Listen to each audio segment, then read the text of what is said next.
Welcome to Brews and Bets. This is our first show, I guess, on Skype, so I don't know how this is going to look.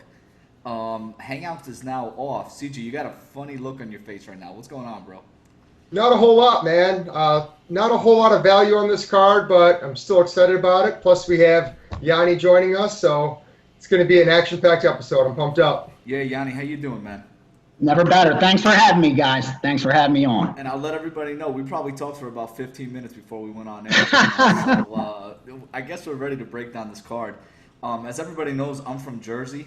And in Jersey, we don't call Newark, we call it Brick City. So for anyone who doesn't know that, Newark is really called Brick City in Jersey. Everybody knows that. The name came from long ago when a lot of the public housing started. They obviously there were big buildings made from bricks, and then now because downtown Newark got built up, they still call it Brick City. So I'll be covering the weigh-ins live tomorrow for MMA India, and then I'll be covering the main event. Hopefully I'll be cage side on Saturday for this card. So let's get right into this card. This is UFC on ESPN 5, Covington versus Lawler, and I'm gonna throw this first fight to my boy CG. CG, what do you think about Barella and Lauren Murphy right now? I think it's going to be a very back-and-forth, boring fight. Lauren Murphy's won the UFC, but when you look at losses, Eubanks, Chukagian, Liz Carmouche, who's fighting Belt, and Sarah McMahon. Barella isn't that great. I think Murphy's more battle-tested. A little more activity out of Barella, but bottom line, I just think it's going to be just a back-and-forth fight that's probably going to go to decision. You look at Lauren Murphy, she actually averages more strikes per minute at 3.7. Barella's more of a takedown threat, lands almost 2 takedowns per fight. But I feel like most people are on Barella in this fight, but you look at her wins, and Kalindra Faria, who I don't think has a single win in the UFC, and Santos, not very impressive. I don't have enough faith in Barella from what I've seen thus far. And so, I mean, it's dog or pass for me. The bet that I really like in this matchup is this fight going to decision, but the line's not that great. I think last I checked, it was like minus 370. You look at that right now while you mentioned that this line to go minus 390, yeah. So that's a big line to play that. Yeah. Yeah. Yanni, what do you think here? Any plays? Anything that you like? No, I'm going to tell you the truth. With this number, it's just too off now. I mean, I'm going to share the way I bet sports is the same way I bet MMA. Markets are the same no matter what you're betting into. And for me, it's all about a number. It's not about trying to predict the outcome of the fight. It's what's the implied probability compared to the price of the betting line that they're offering. And to explain to the listeners and the guys watching, there's only 6% of opening betting lines that offer 10% line value. And here's what I mean by that. From the opening line, if you take 100 MMA betting lines, when they first open, 100 fights, only 6 of them will have 10% of value, that meaning a margin worth you betting, where your return on investment is plus EV. It's worth making a bet. Only 6 out of those 100.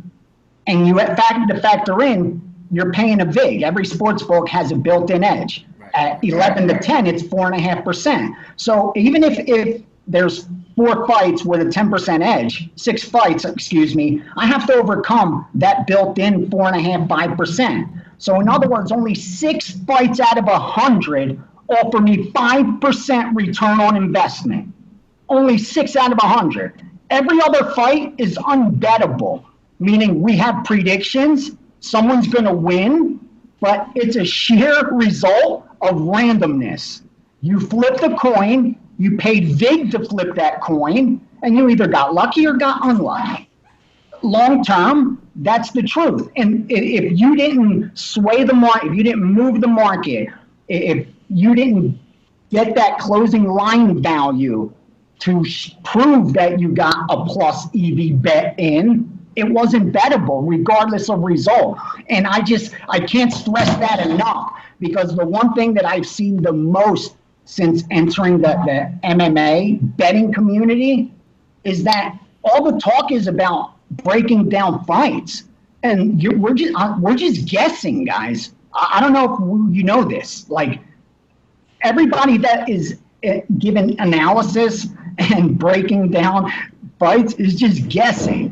Unless you're that guy, you don't know what they're going to do. You don't know what they're training for, what they're planning. You don't even know the game plan, let alone breaking it down, how it's going to go based on so-called strengths and weaknesses that you can't quantify. Meaning, if I say, okay, if he's from this gym A or gym B, how much is that worth to the betting line? If you can't answer me that question, then everything else is irrelevant, because the only thing that matters is their betting value. Because if there's not, you're not going to make money long term. And if your lifetime winnings is 0 or below 0, then nothing you have, no disrespect, nothing you have to say matters. No matter how much you know about MMA, how much you know about the fighters, how much you know about their gyms, how much you know about all the different techniques and the different styles, it means nothing to the betting market at all. You will not get no respect. You will be labeled as soon as you go in and bet as a square, and until you show you could win long term, all that knowledge means nothing. Because I sit across, when I do the On the Line show, with world champion mixed martial artists, the best fighters on the planet, Tyron Woodley, Daniel Cormier, Michael Bisping, Michael Chiesa. These are the elite guys on the planet at what they do, guys, at their sport. They know more than any writer, analyst will ever know. More than I could ever in 10 lifetimes. Because I have a family, I have other hobbies, other things I like, other work. These guys have dedicated nothing but that. So no one's going to know what these guys know. Plus, they do it. So they know more than anyone. So, but still, that isn't enough to win betting, because I can promise you, I know from history living here in Vegas 20 plus years and back in Philadelphia prior, and being raised amongst nothing but bookmakers, that professional athletes made the worst gamblers, especially the ones that tried doing it on their own sport, because they thought because they beat the sport. And if you still think winning in sports betting is about picking the winner, and if you're going to make money betting MMA by picking winners of fights, come to Vegas. They love, or just, I'll give you an account. If you need an account, I'll give you one. I mean, say that around any sharp, and that's the first thing you're going to hear. You need an account, because that's just not how it works. So I just needed to clear that air, because I don't want to come on here like I'm some MMA expert, and you're going to learn something new from me about breaking down and analyzing these fights, because you're not. You get 1,000 guys that'll sit in this chair and break it down so much better than I ever will. That's still not going to make you any money. I make money betting sports. All night. Don't worry about the I make money betting sports. That's what I do. That's why I'm in the position that I'm in. If they wanted an analyst, an MMA expert, there'd be an MMA expert doing it. You know what I mean? There's a betting expert. CJ made the best with the decision. That line move, I think the value of that too is going. I mean, up to 400, I think, if that's up to that, there's no way you could bet it now. I think that's where it was heading, that price. But I think he's right there with the decision. But again, the value's gone. And Barella, I tweeted, I could tell you for certainty, there's a buy order out from a betting syndicate on Barella. They're really high on her. I mean, there's two women in their 30s, and this is the first time she's ever been a favorite. So, I mean, now all of a sudden she's going to almost 2-1 chalk, and she's never been in this position as a betting favorite.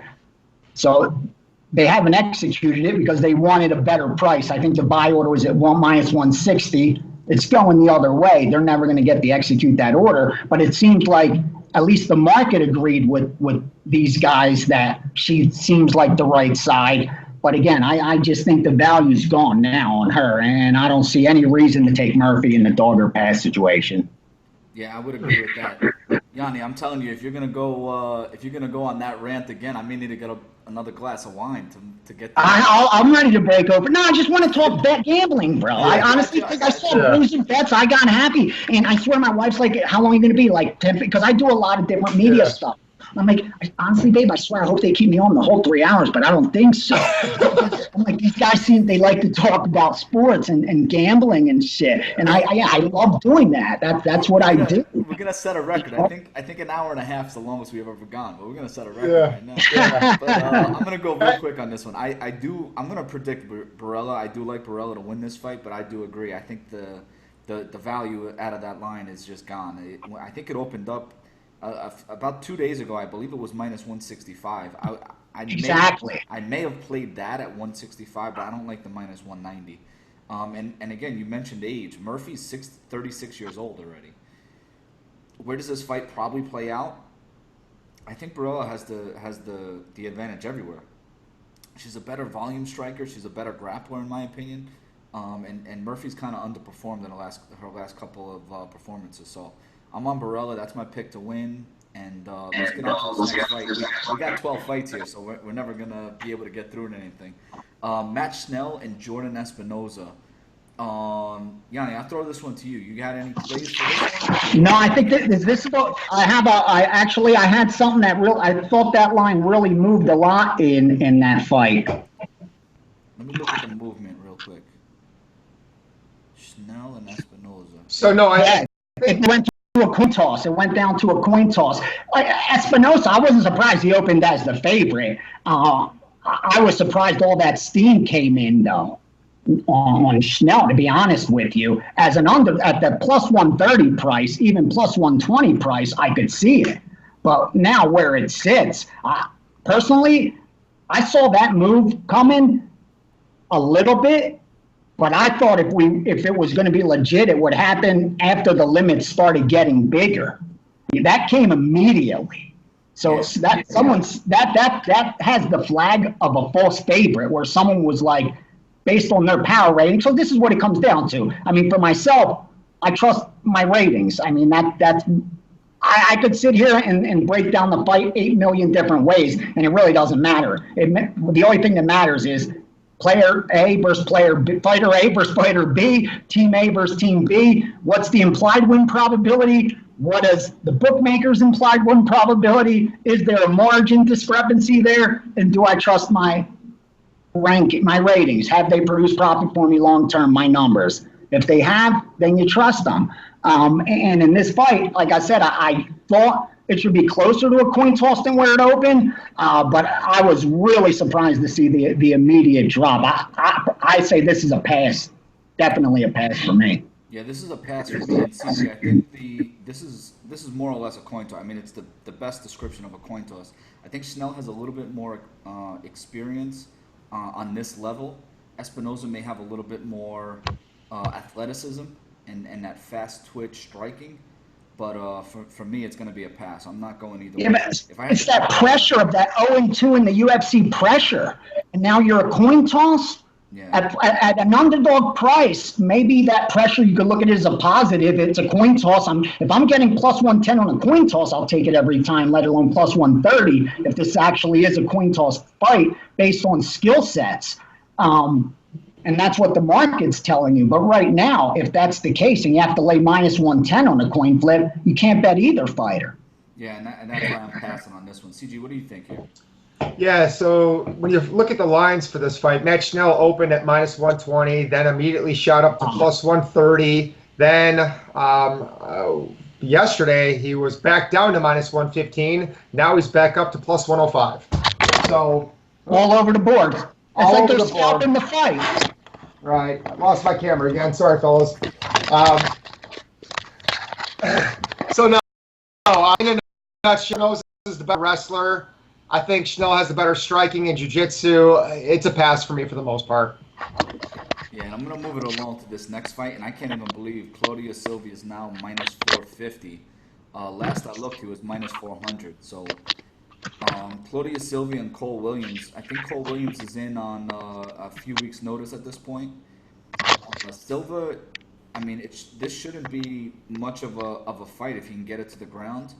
Unfortunately, if it stays on the feet, Cole Williams can knock him out. So this is a no play for me at minus 450. I don't trust either one of these guys. This is the kind of fight that if you really want to bet this fight, Cole Williams by KO, TKO, if you want to throw a flyer, throw a quarter on it just to see what it looks like. But right now, Cole Williams by knockout. Let me just see what the line is. Since I'm giving out that number, Williams by knockout is plus 1125. If you're a gambling man, and you just want to throw something on a something with wide odds, Cole Williams by knockout would be maybe worth a quarter just to see if you can hit something, some kind of a long shot. Gianni, what do you think here? Honestly, your handicap point, that's exactly everything you read. That's what it says. If he takes it to the ground, the fight's over, and that's why he's a minus 400 favorite right now. Even though, what did it open at? Minus 2 something. So it got hit, but the limits were lower. So it didn't take much money to move that line. If I had to bet this fight, gun to head, I'd bet the decision at plus money. Even if you look at Silva's finishes, third round, 2 of the 3 of his finishes, they didn't come early. He didn't go, unlike the one fight in the first round finish, but 2 of the 3 went a little deep, and you're going to give me plus 170, plus 165, I think that was. That to me is the only way I could bet this. I couldn't bet a side on this fight. Yeah, in that first round finish by Silva, he caught Talib, right? He caught that leg kick, was able to take him down and submit him. In his last fight, I believe that was Danny Henry. It went into round 3, and Danny Roberts, Danny Roberts, and he was gassed in round 3. But CG, what do you think about this? So I think the most likely outcome is Silva probably gets the fight to the ground and probably scores a submission finish. But I just don't like betting him at that line. He's a fighter that only has a 10-minute gas tank. When I started watching tape on Cole Williams, I was thinking, well, he's okay. He's an okay striker, okay wrestler, has decent jiu-jitsu. He's kind of average across the board. And when you look at Silva, he's got really good jiu-jitsu, and that's about it. He comes in with a bull rush takedown. If he gets it, then you're in trouble. But if he doesn't get it, and if Cole Williams can evade the takedowns and keep it standing, then Cole Williams wins the fight. He actually has a path to victory. So I put a small bet out there on Cole Williams to win. I don't know if he's going to win by decision. To be honest, if Cole Williams can keep it standing, once it gets into round 3, I don't think Silva's going to have much left. So I just think all the values on Cole Williams, he's not that bad, but at the same time, he's 36 years old. He doesn't have much of a future in the UFC, but, Claudio Silva. Could he win this fight 1 out of 3 times, CG? I think he can. And look at Claudio Silva. He's 36, 37 years old himself. Yeah, he is. So, yeah, I think if he can keep the fight standing, he wins the fight. He's the better striker, but that's a big if. Yeah, I agree. Big if. I agree. But so Claudio Silva was losing his last fight to Danny Roberts, but like a knucklehead, what does Danny Roberts do? He jumps in Silva's guard and gets armbarred. Or either an armbar or a triangle. I think it was an armbar. He jumped in his guard, I believe, 2 or 3 He jumped in times in that fight. Yes, and so that's another good point that you brought up, Steve. So he was able to defend the submission for the first, what was it? It was a 3rd round submission, right? So he was defending submissions the first 2 rounds. So that's telling right there. And Cole Williams actually has better jiu-jitsu than Danny Roberts, a better ground game. Yeah. So I think Cole Williams is live in this fight. I really do. Yeah, and I'll be honest with you. I think I'm going to play that prop. I suggested it, and I think I just talked myself into it. I'm playing plus 1125 on throw a quarter on that. Try to hit something big. I like that. Plus, so I will say I'll be at the fight, so I might as well. You got something to cheer in. Exactly. I initially thought this about Cole Williams, that he had a chance. Then I started listening to other podcast shows, and it kind of talked me off the ledge. But Cody Saftik on the Dogger Pass podcast had a really good breakdown on this fight. He was kind of on Cole Williams too. So interesting. All right. Yeah. This next fight, I'll be honest with you, I'm still shocked that Holtzman is such a big favorite.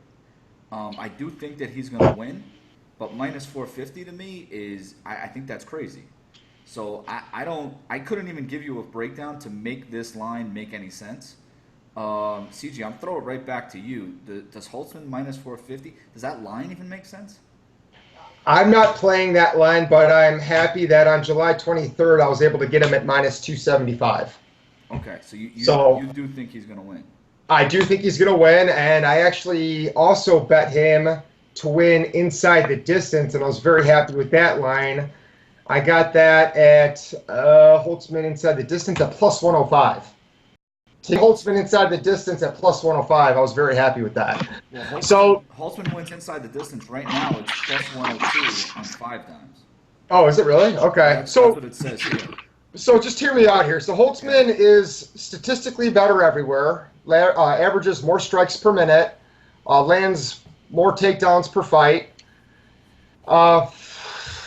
Maestro has 33% takedown defense.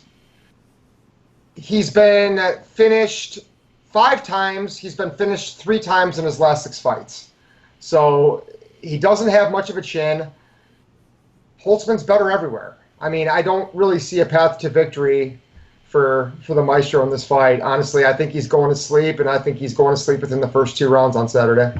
Grounded pound victory by Holtzman. Yeah, and Holtzman will throw those haymakers to try to get him out of there. Yanni, Yanni, what do you think here? Is this any prop plays? I guess a prop play would be worth it. At minus 450, I'm going to stay away from that. But what do you think here? Well, he got in a good price, man, because it was down in that 250 range. Then sat it around that 330 when everyone else started opening up, taking book, and it just kept going up. So the money continues to come in on Holtzman. And, I mean, listen, Kim Ma, whatever he prefers, is 5 years younger. He's got a little height on him. Both guys coming off a loss.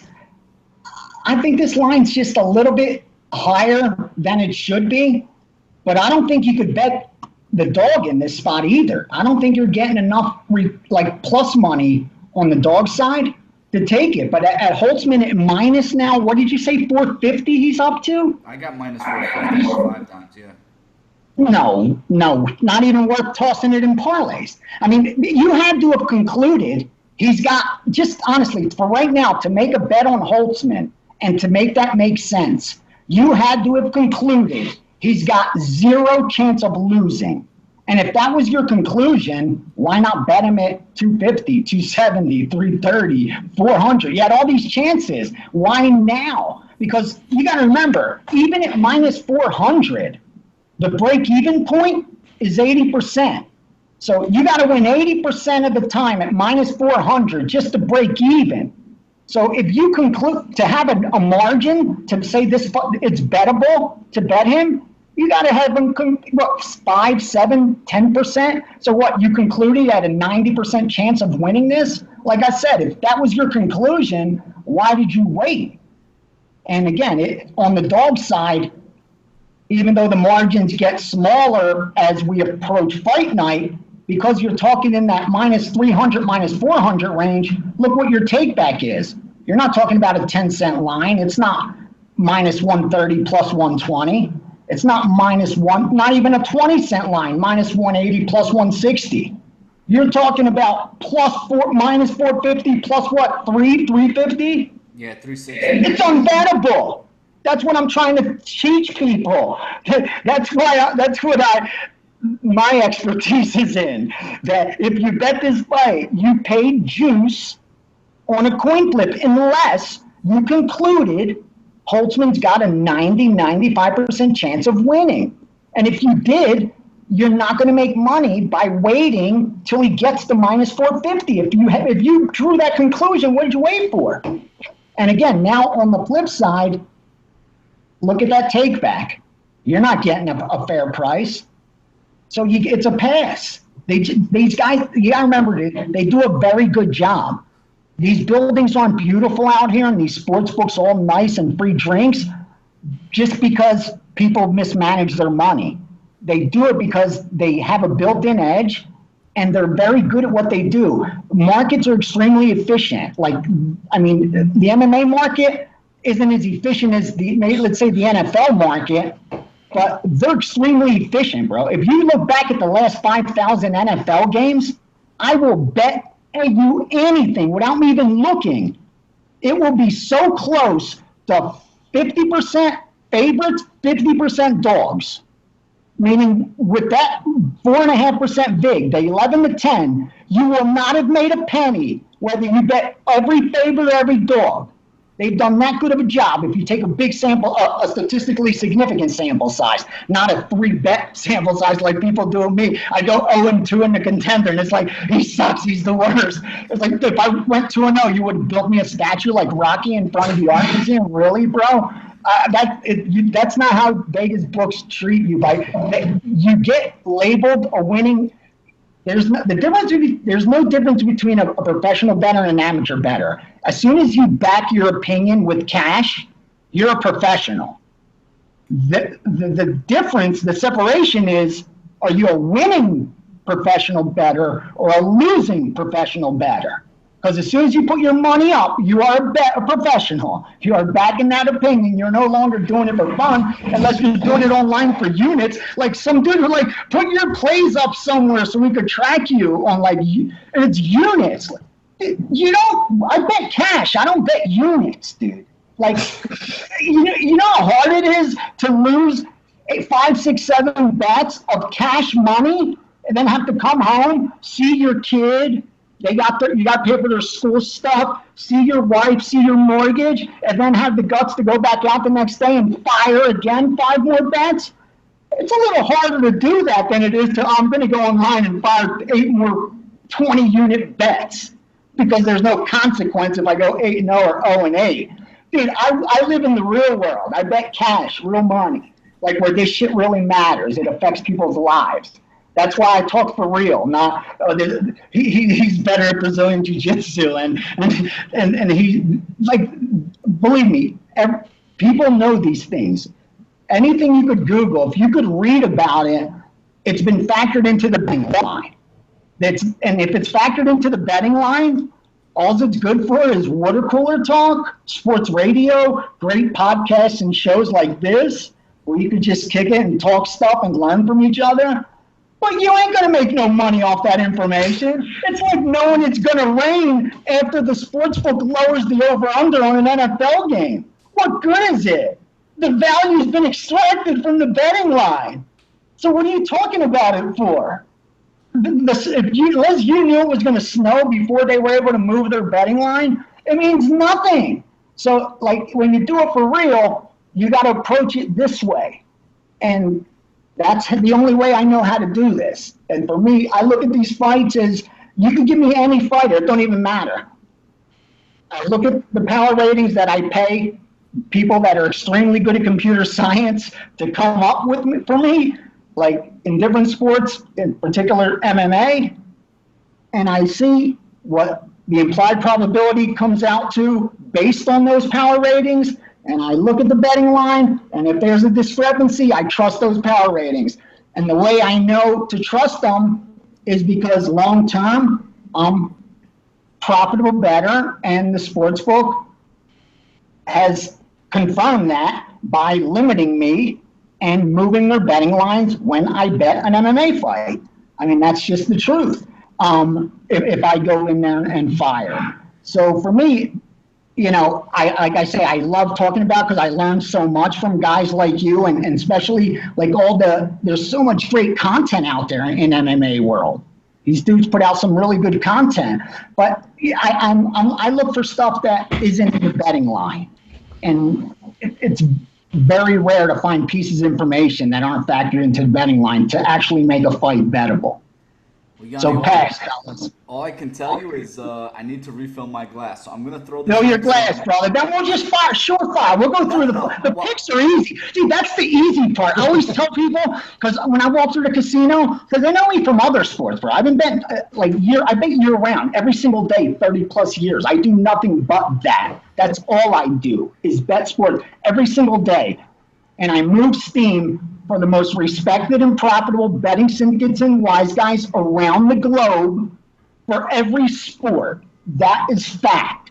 You don't have to like me. You don't have to like my great teeth that cost a ton of money. because I came from a poor family, raised in a row house, and didn't go to the dentist. I did the Jersey Shore. My parents are straight from Greece. Sure too, man. It used to I was told just gargle salt water, your teeth are going to get stronger. We'd go to Atlantic City. I'd have to swim in that water, and that was my dentist and stuff. So we didn't have stuff like that where I was growing up. You know what I mean? So just got to keep it real like that.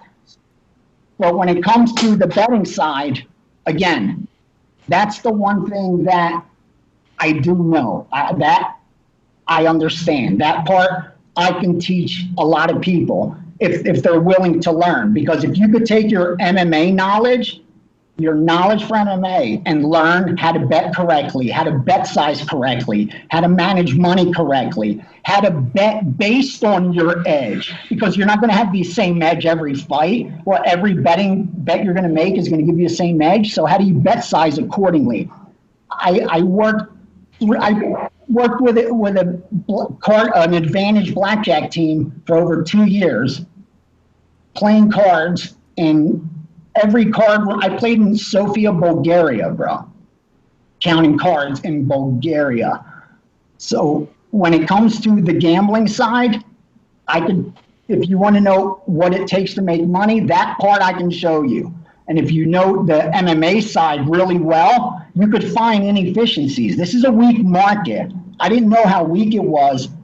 And again, it's efficient. Don't get me wrong. It's very efficient, but it's weaker than some of the other markets. And I'm surprised for the liquidity it has, meaning that a lot of money's getting bet into it because it's so popular. The UFC is such a great, huge brand. I mean, so many new fans and bettors, and they embrace the gambling side, being headquartered in a state where it's legal. They were the first. They beat the NBA, the NFL, all of them to the table. They did. They were putting up betting lines before anybody else. They embraced it. You know what I mean? That's of where it's at. And that's why, even though it's a market, it's new.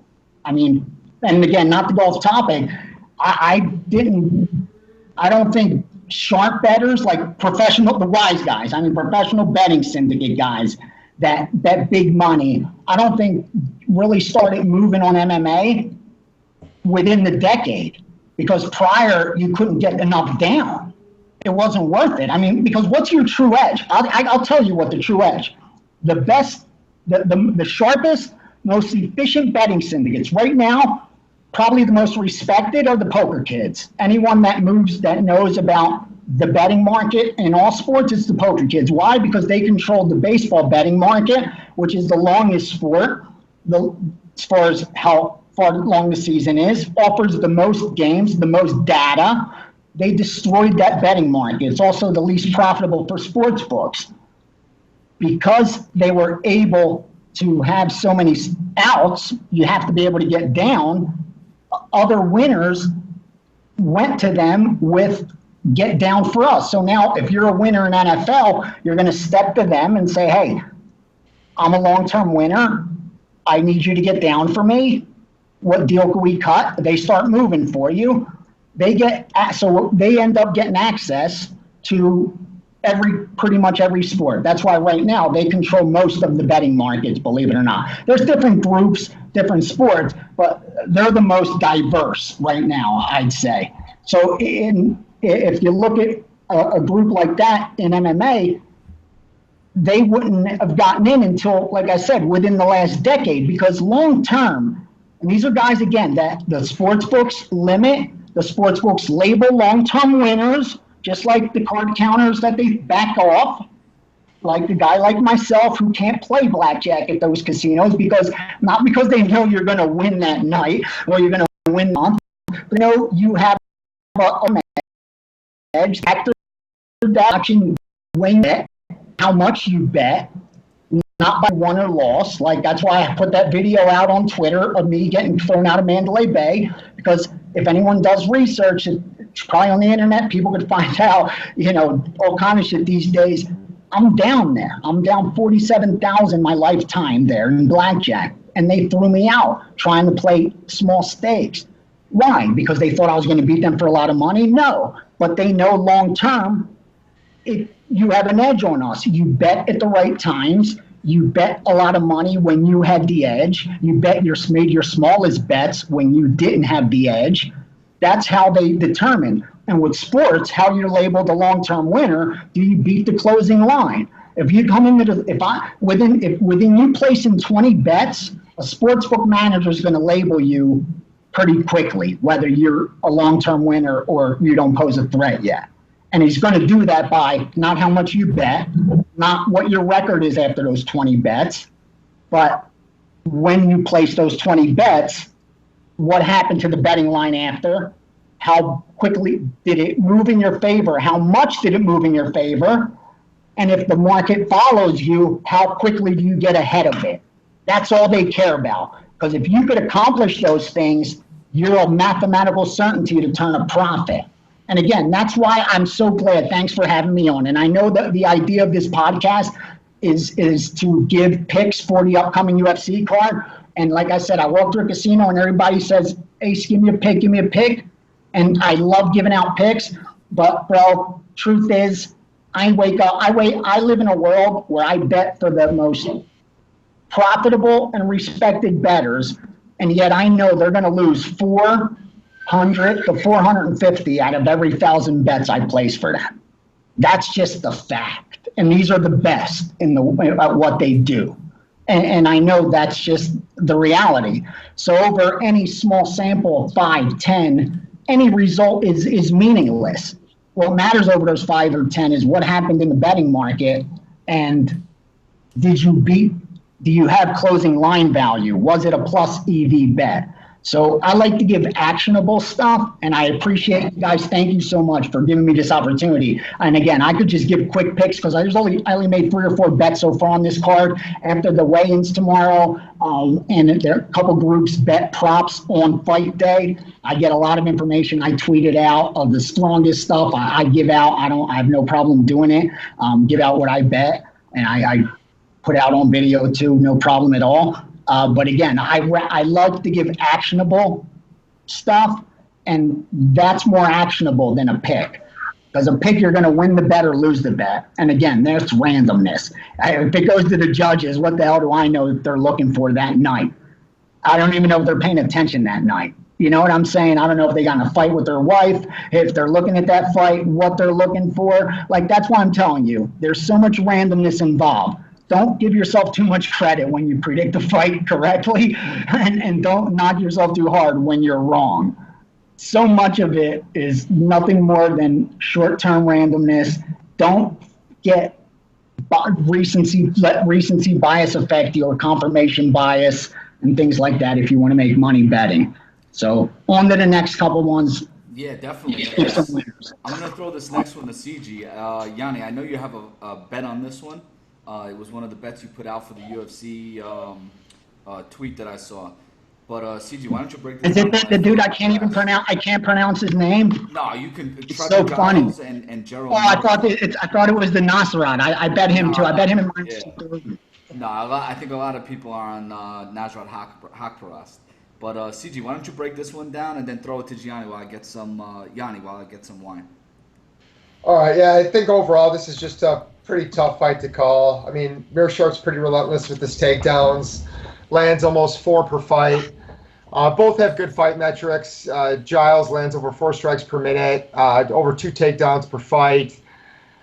You know, this is kind of, from what I'm hearing, it's I think Meerschaert's in the last fight of his contract. He needs a win here, but I just think when you look at the tangible skill set, I think Giles is the bigger guy. He's the stronger guy. If he can evade takedowns, and he's been known to, he's got 75% takedown defense, I think he has the edge over Meerschaert. So I give Giles the slight edge, but I'm not confident enough to bet this fight, so it's a pass for me. The only line that I would bet, and it's not even a good line, would be for this fight to end inside the distance. And right now, that line is at, fight doesn't go to decision, minus 195.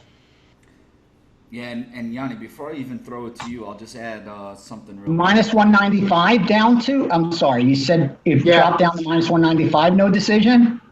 Yeah, it's at minus 195.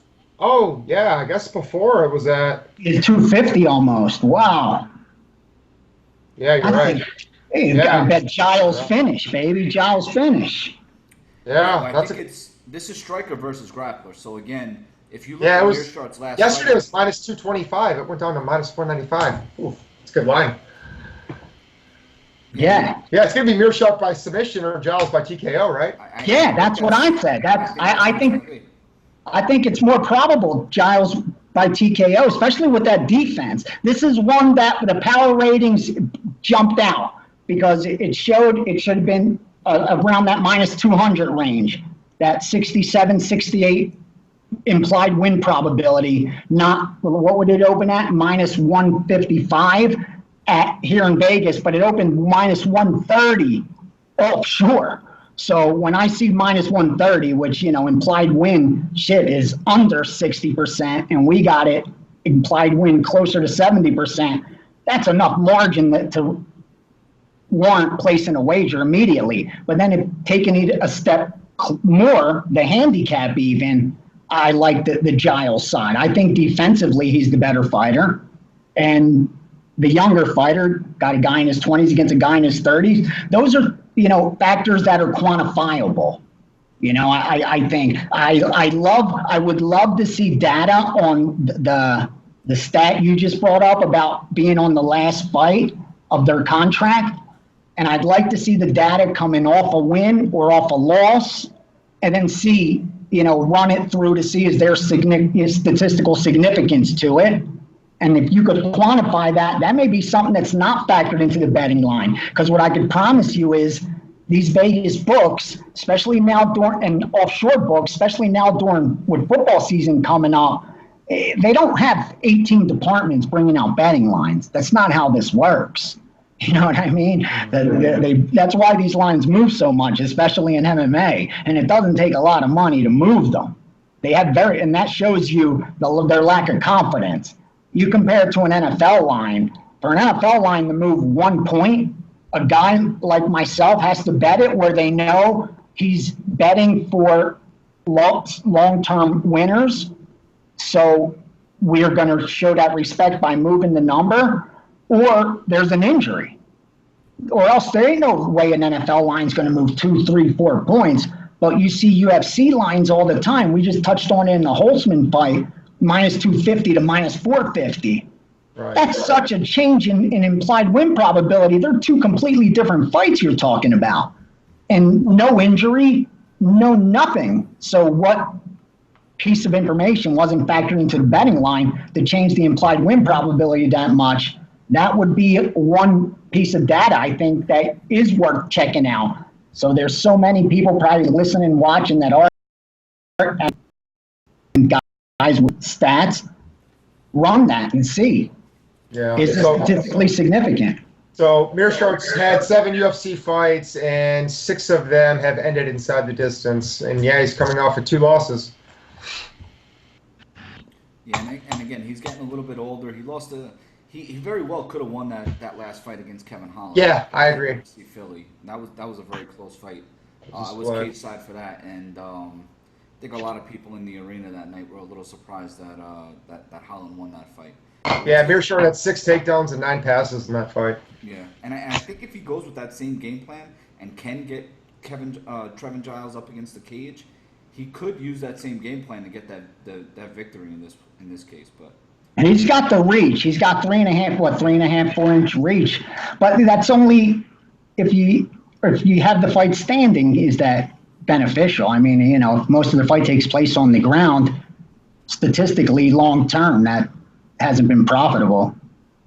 Correct. And again, when we go to, I mean, I think we're pretty safe on that fight.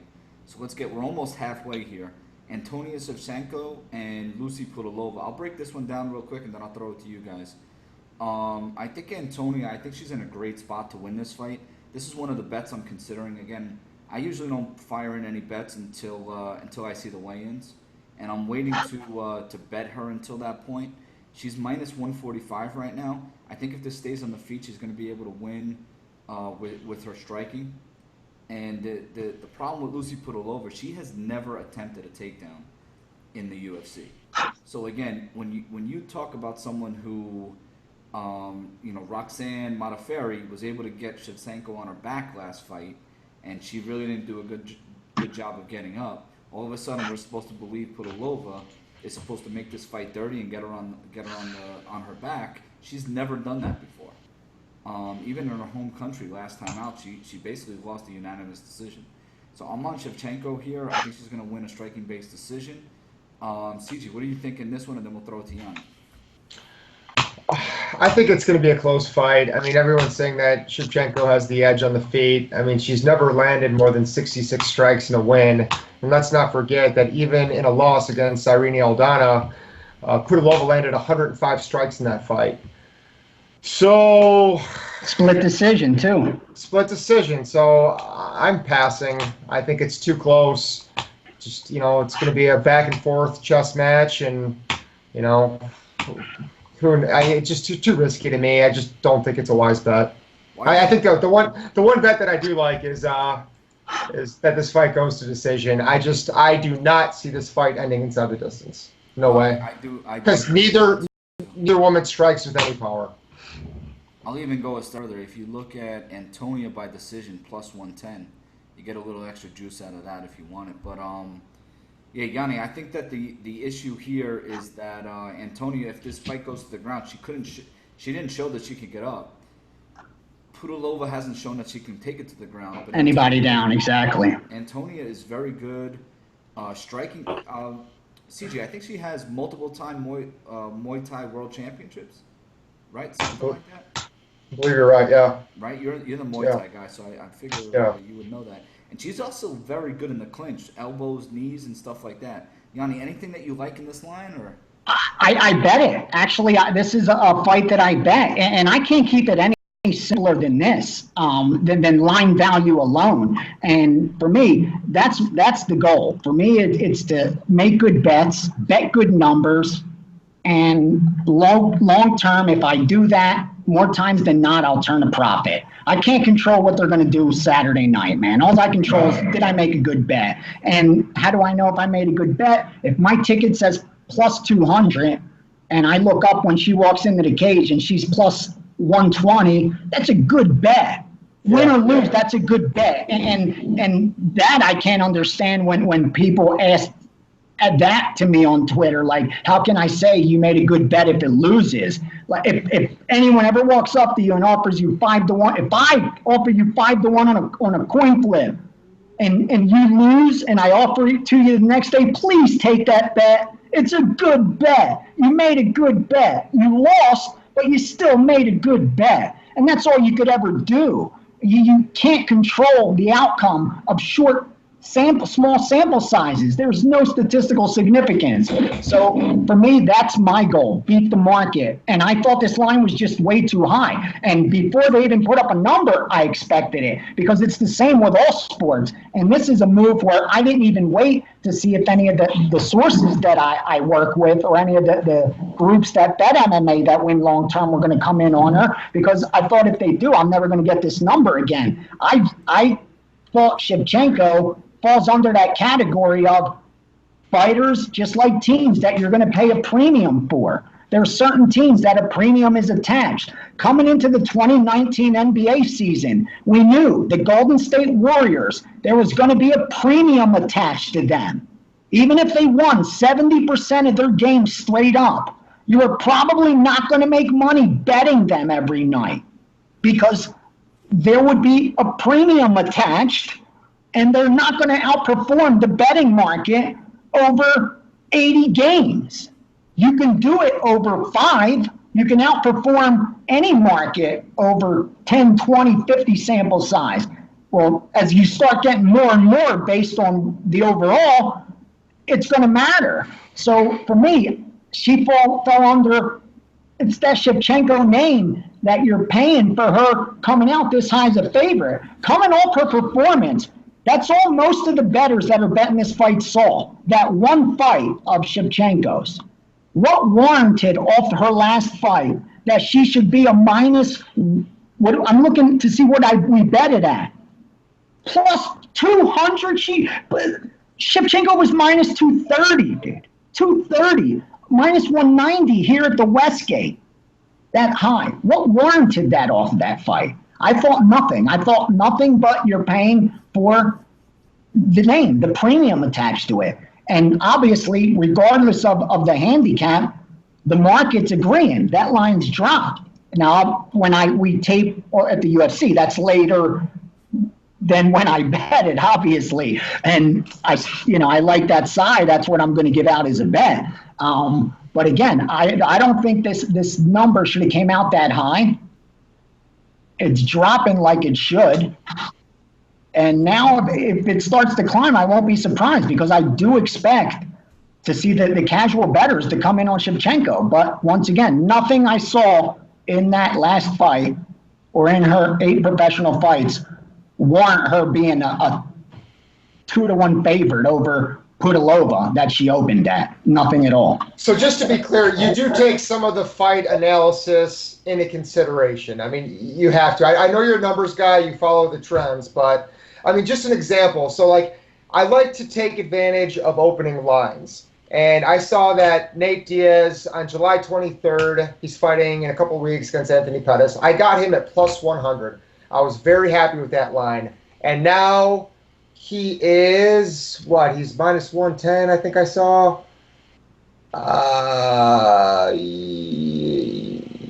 I'm sorry, he's minus 105 on 5 dimes, but minus 4 on Bookmaker.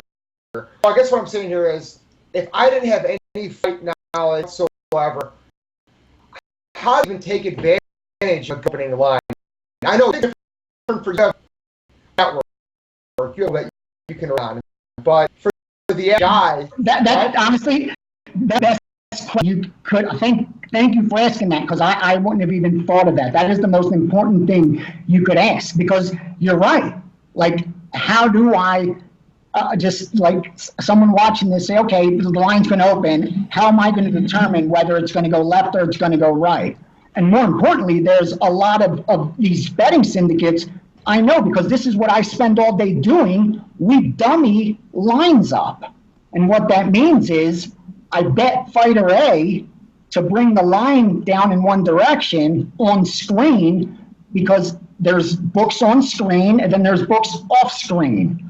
On-screen books are those books that are on those sites. When you look at odds sites, when you look at live odds sites, it's all the books we know. 5 Dimes, Pinnacle, the books in Vegas. Those are on-screen books. And then there's off-screen books. Those are your local bookmakers who you bet with in Jersey when you don't go to the book that's now there, who we all grew up betting. Somebody in trouble, Gianni. Come on, around the globe, there's people have bookmakers, off-screen bookmakers. So these betting syndicates will bet fighter A to bring the line in one direction on screen. When the line drops, where now they have an even greater margin of value than they did, they'll have guys like myself punch into a bot to unload on fighter B, and now through 200 accounts, we're betting fighter B at 500 a pop. And only it took us a couple $500 limit bets on screen to get the line moving, because it's a labeled winning, book.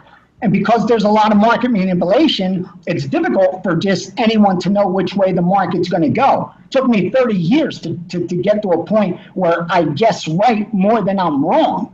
And that is very important, even for the most casual of bettors. When you place your bet is almost important as what bet you place.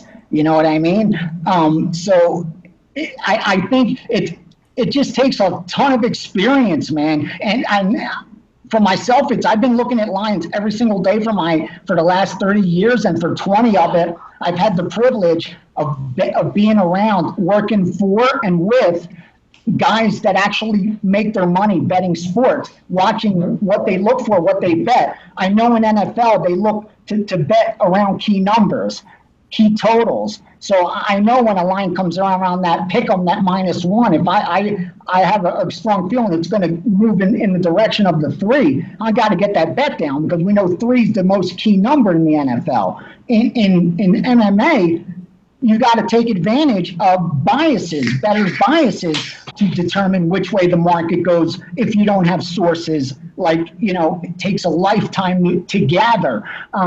And to do that, like I said, the recency bias. Most bettors remember what they saw last.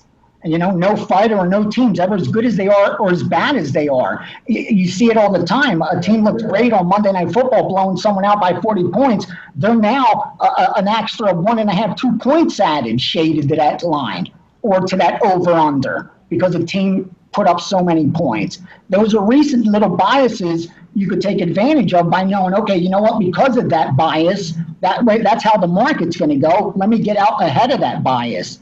And more times than not, it's going to go that way. And I thought most sharp bettors would see this the way I did, that even if Shevchenko wins this fight, what has she done to warrant being a 2-1 favorite?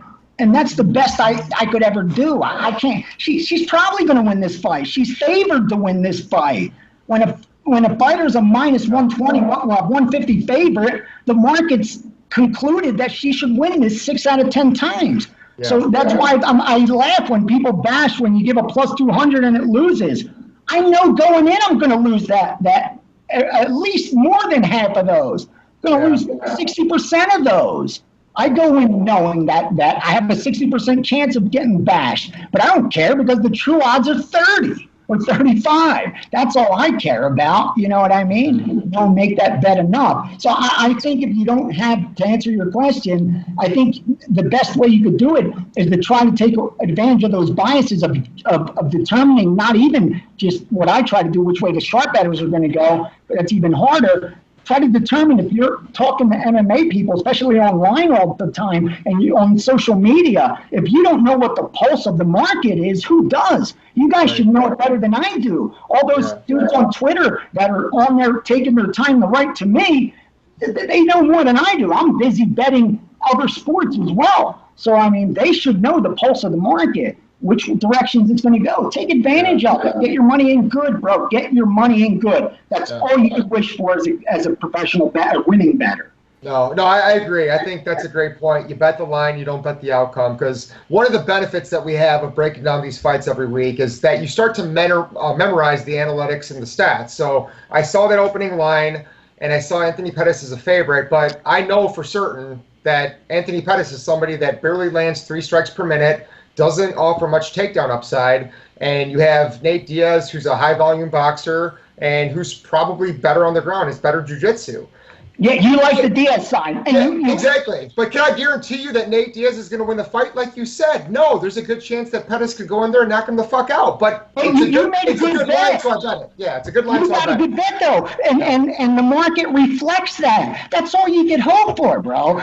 That's all you can hope for. You did your job. Now they have to do theirs. And listen, if it goes to the judges, now someone else has to do theirs. It's like there's so much randomness. That's why I say don't get too high when you win. Don't get too low when you lose. It isn't all you. You know what I mean? It's like a lot of this is luck. When we win some bets, we had a lot of good luck, man. Well, if we get back to this next fight, these are 2 fights in a row. I'm just telling you, these are 2 fights in a row where the line has really moved, right? Okay. You got in at a good line at Pudilova, and right now you can get Shevchenko at minus 145. That's the line that I'm looking to bet. In this next fight, Mickey Gall opened as a. Let me just look this real quick. Mickey Gall was minus 190. He's now plus 100. So that line has moved pretty good, CG. So what do you think here with Mickey Gall and Salim Tahari? Because Mickey Gall opened up as a minus 190 favorite. Okay, so, God, what an ugly fight. So, Gall obviously looked like shit in his last fight, but apparently he had kidney failure. I don't think he can look any worse in this fight. Plus, he's fighting at home in Jersey.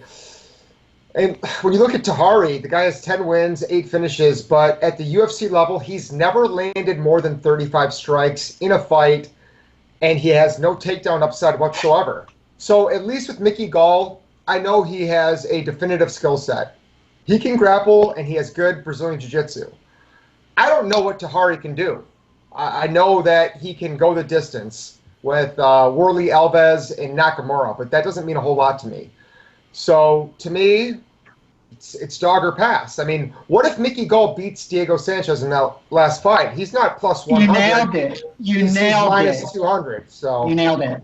Yeah. That's the only thing that matters. That's it. Because it's the betting line we're talking about. I mean, at the end of the day, even though we're discussing the fight, it's the betting line. You're either betting fighter A or fighter B because that it should be at least. Yeah. You nailed it. I think you're so right. What would the line be if he beat Sanchez, or if he didn't fight Sanchez? If he took this fight after Sullivan, what would it have been? He'd be a high favorite, right? Going against a guy with 0 UFC wins who doesn't even land 3 strikes per minute and offers no grappling whatsoever.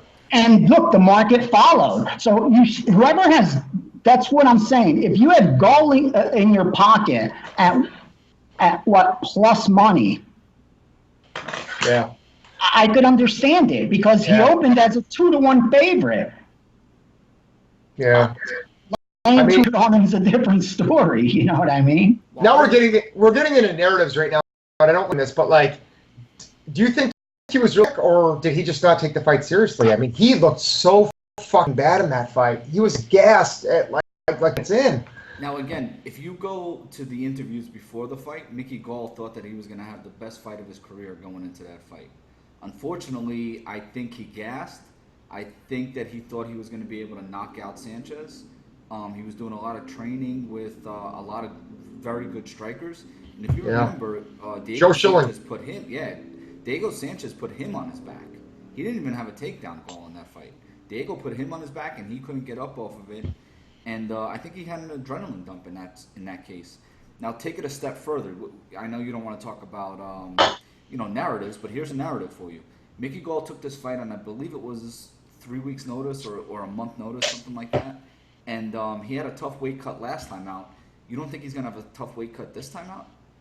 I think that he's going to be bigger than Tahari, but I actually want to bet Tahari right now, even at minus 120. Again, I wish I would have got a better line. I hear everything that Gianni's saying this entire podcast.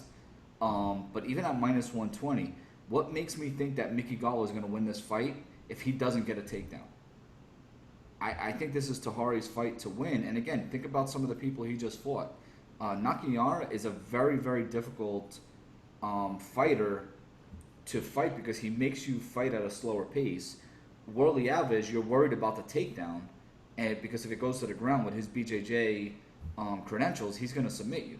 So again, is Mickey Gall going to take you down? I don't think so. I think Tahari at minus 120 is still. I think there's still value on that line. See, and that's if you think that he's got around 60% chance of win, that his implied win probability should be 60%. So a 60% implied win, the line's 150.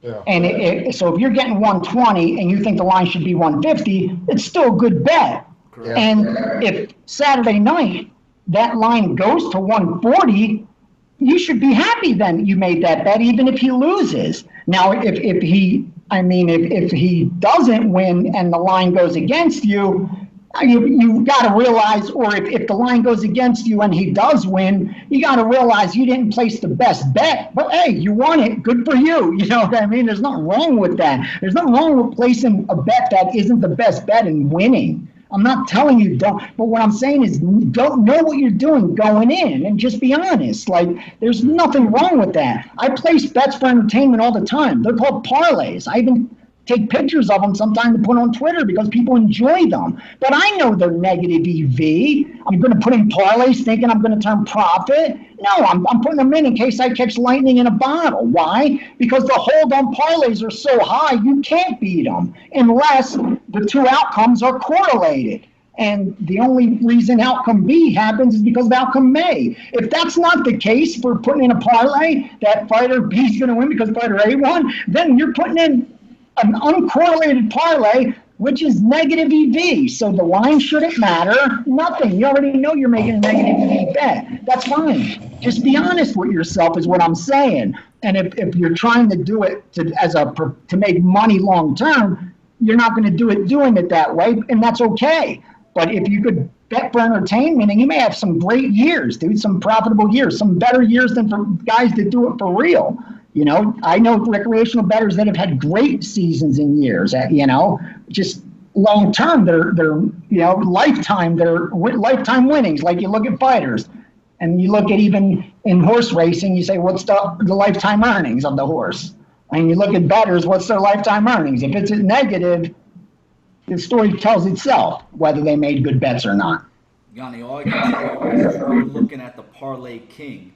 My man, that's what I love it. CG I love is it, the bro. Parlay King, bro. I love it. I love it. I hope he nails them and rocks them with them too, bro. So CG, I hope he does. I'm sending you another fight, CG. Darko Stosic and Kennedy. I'm gonna butcher this last name, but Kennedy and Joku. I'm the worst with that, dude. So We have to do I actually think I have it. I think it's in Zechiku. Oh yeah, I think it's I in would Zechiku. have never said that one. But he was the guy who lost to who am I thinking of? Paul Craig. Scottish. Paul Craig. In, Yeah, it's a mook, and he jumped in his guard. At Yep. UFC Philly, right? I was at that fight. So go ahead, CG. What do you think here? Break this down for us. So we have a guy here that's 6'5", 83-inch reach, lands over 5 strikes per minute. But one thing I have to say is, as you mentioned, I practice Muay Thai every Wednesday. I hate his striking technique. It drives me nuts. One thing that they always teach is you generate power with your legs.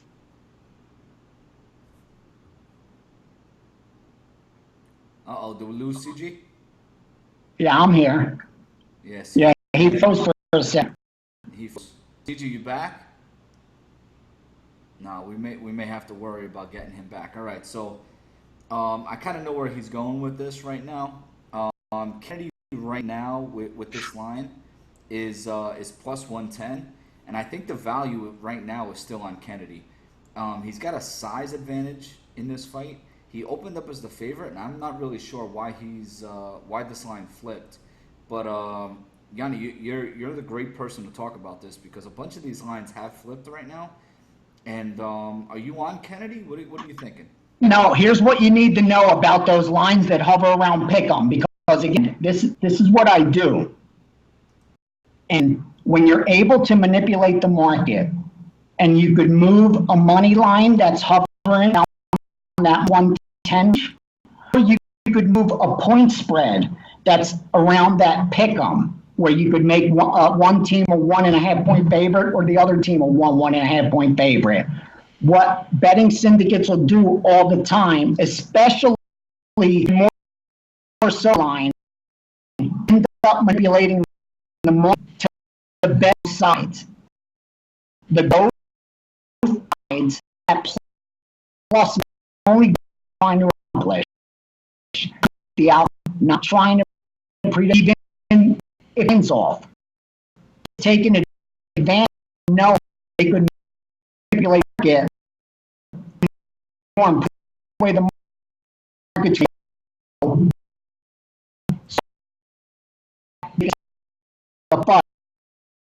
like have one open or one and you have to be survived. Now I could get be alive and find my face. Fine. Come back and bet fighter A. So I have two bets. I have fighter B, my first bet at plus 105. Since I swung the line though and made him a favorite of minus 125, now fighter A's a plus 105. So I got two plus 05s. Either way, I'm making $5 on every 100 I bet. Locking in profit guaranteed. And they do that all the time. You see it scalping fights. And when we have a good idea which direction the fight's going to move, especially when we've concluded it's going to move significantly, meaning you're so sure it's going from a minus, that 300 range to that. Well, actually, it's even more so when we could do it in that minus 150 range and get it up minus 300. Margins are lower, meaning take back on the plus side. You're able to scalp it easier. And they do in baseball all long. Again, A plus 110, B plus 110, no matter who, or even if the one a minus, you get fighter minus 105 and fight at plus 16. I make, if fighter A wins, I break in. If fighter B wins, I make a big deal, $1 on every 100. And you say, what's that? These guys are betting tens and hundreds of thousands of dollars. if you could make a free dollar on every 100 on a couple fights every Saturday, that adds up. And I said, even the most profitable betting syndicates on the planet, the guys that get the most respect, have about a 5% edge long term. They expect to make $5 on every 100 bet. That's it. That's why they don't try to make any little mistakes. Digs and very to value. Blackjack advantage team that worked most 1.5 black 200 an hour deal, and to make sports week is enough. When it's around that pitch, don't on her favorite. It's that's out or just and that's all they the market. I would CJ, before we kick out and back on. Yeah, back on. So long story short, they came out with a book that talks about. No, so bottom line up front, I think in Q, like I said, I think he has very poor striking technique, but it can be improved. He has the potential to be a monster, and even with that poor striking technique, due to his volume, he can beat Stocic in this fight. So I like him. Probably a boring striking-based decision. All right, let's get right into this next fight. I'll give a little bit of a breakdown, and then I'll throw it to you guys because I really got to pee. Hannah Goldie and Miranda Granger. This is a fight that's this is very unique to me. Granger came in, I guess, on like 3 weeks' notice. Goldie. I didn't share real quick in that Stosic fight. Yeah, we're looking to possibly. No, we're just to share because this happens to be one I do have a piece on. Possibly, we're looking to possibly bet the under. Depends on it's obviously going to come out 1.5 favored. Depends how is there yet? They come out till no the 1.5 is or 2.5. I would assume it's 1.5, like you're saying. Fight doesn't go to decision is -240. So that's pretty if you wanted to throw plays in Jersey parlay anything, DraftKings and FanDuel. I don't know if you guys know this. They'll let you parlay props and all, huh? They'll let you parlay anything. I actually like this fight to go to decision. Do you? I do. You know what? I don't know. That's a good plus money you're getting. You're getting those 2-1. Dude, like I said, am I wrong about Q's striking technique? He doesn't throw as much power. He really doesn't. He could knock Big out in 2 rounds. Right? Yeah, but Paul Craig when I destroyed him in 1. Well, what 6'10", a little better light heavyweight fights get finished. Yeah, but the thing, I guess, Stosic in his last fight, that fight went to decision basically because Devin Clark was dry humping him the majority of the fight, right? But that's what I'm saying, CJ. I think both of these guys want to strike, and that's why I think it's going to finish. Yeah, I just think it's going to be, Zechik is going to have that really long reach, man, and if he can just keep Stosic at bay, I don't know. I don't think Zechik's getting knocked out. I don't know. I like it going to decision. I think it's going to be a very fucking sloppy fight. It's going to be ugly. I mean, I'm going to call him Kennedy. I'm going first name. I think Kennedy's throwing that straight left that he was throwing at Paul Craig. Paul Craig, again, to me, he's like plastic, man. He can get out of the way of strikes, grab you. I don't think Stosic can do that. He's not really built that way. He's very stout, and he's kind of just right there in front of you. Off the top of my head, I can tell you that Craig's been knocked out by Tyson Pedro, Khalil Roundtree, and Metafield. And Zechik wasn't able to do it. I don't know why. Why? No, you're right. You're right. I don't know. I just, again, matchups make fights, and I think Stosic's going to be right there in front of him to knock him out. The guy punches with his arms until he learns how to punch with his goddamn legs and his hips. Not going to knock anybody out. Although, like I said, he could be a fucking monster. He could, but he's not there yet. You know what, CJ, you're just being a prick right now. So we're gonna move on to the next fight. So Hey. Hannah Goldie and Miranda Granger. This is how I look at this fight. I think Goldie, both fought at 115 and 125. I think that Goldie's a bigger, more fighter, and she's the better striker. So I think Granger's only path to victory is really if she's able to get her down and submit her. If this goes to decision, I think Goldie's going to be able to win 2 of these 3 rounds. So I think firing in a bet on Goldie right now, which what is she at right now? Went down. 135. I really like her at 135, minus 135. I think that she can stay off of the mat. Again, if it gets to the mat, then Granger obviously has the advantage. But I think she can stay off of the mat and use her striking and strength. So I'm looking to fire in a bet on Goldie. So Gianni, why don't you take this one if you like anything? I'm gonna go pee and I'll be right back. No, I wasn't surprised to see that they come in that she's. The only problem is she's got that reach that's really attractive. But as you touched, only going to use that if your goal is to keep the fight standing, and if it's not, then really it's not an advantage that you want to take advantage of betting wise.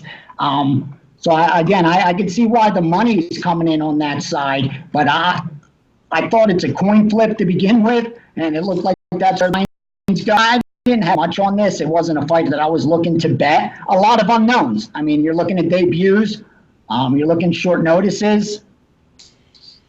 A lot of question marks. Yeah, I'll be the first to admit I made a very to lay juice like a favorite with unknowns. It to me is risky. Yeah. So I'll be the first to say I excuse myself because I laid down a really stupid bet. I bet Goldie at minus 165. But what I usually do, I want to preface this by saying I have 2 small children. I work about 50, 60 hours a week at my job. God bless you, bro. I do all this side. I make my when I'm taking shit at work. Good for you. After I put the kids to bed. So I hope you're up too. I swear to God, I hope you're up on your bookmaker so much. We're on the same side, dude. We're all everybody's just trying to make money betting, beating the book. You know, if you're a casual bettor, I hope you're up long term. I just say if it's not, stop yelling at me. You know what I mean? About how much you know, and because if you do, you'd have shown it already. That's all I'm saying. And maybe if the goal to maybe listen to people that do that, but if you're doing it for fun, I hope you crush them. I have the majority of people I hang out with outside of what I work-wise don't bet seriously. They plan entertainment, and they care about winning that Monday Night Football bet. They don't want to hear about line value. They don't want to hear, about they beat the line. Hey, so you gave me a -3 and it closed 7. God bless you. I'm never gonna. I'm gonna hear it talk. Day that was a fucking pick. What's the winner Thursday? What's the winner Thursday? I mean, you're as good as your lad with bettors. So. I remember watching Goldie on the Contender Series and thinking she has really good striking, good cardio, good output. And then I was watching Granger. I watched 2 of her fights, and I was like, her striking is fucking atrocious. So then I placed a couple bets on Goldie. Then I watched a couple more fights on Granger, and her jiu-jitsu was actually pretty slick. And then I became a little pissed off about it. But then I started doing more research, and you look at Granger's wins. She beat a 0-3 Nikki Lowe, a 1-4 Ivana Coleman, a 6-5 Jamie Thornton, and a 4-3 Jamie Colleen. So she's not facing the best competition. If she gets Goldie to the ground, she will probably have the edge. But Goldie's very, very fit, very strong, very compact. Granger's going to. I think she's very hard getting Goldie down. If he can, even with reach, she won't be able to hold of her. It's tough to get a hold of somebody that's shorter, more compact, and stronger than you, and has that lower center of gravity. Lower center of gravity. So if the fight remains standing. I think Goldie definitely has the edge, and I really like the line of. I like you said, Steve, betting her right now at minus 135 or whatever it is. That's a good line, but even a better line is he wins by decision. It's almost seen. So yeah, to give you that much of an edge. Now wait, maybe he keeps moving in that direction already. Yeah. So I like Goldie. Yeah, I told you, it happens almost every day where there'll be a bet where I got down at a worse line than what I could have if I waited. You know, it happens. You're not going to guess right every time, man. Yeah, right. Yeah, I got 3 bets that I'm looking to place, and honestly, 2 of them there was a much better line out there. But you know what? It's timing. You know, it's all about timing. Right. Gianni, I'm gonna throw this next one to you because this is not Nasrat Hakparast. Oh, my boy. I bet my boy. Yeah, that was the one we were waiting to bet. Let me know what we you bet. think. Yeah, that side, the giant ones that jump power rise. Okay. The over, like I said, I bet that because I really felt that the market was going to move in that direction because I thought most sharp bettors were going to see it that way. That there just was that premium attached and it wasn't warranted, win or lose.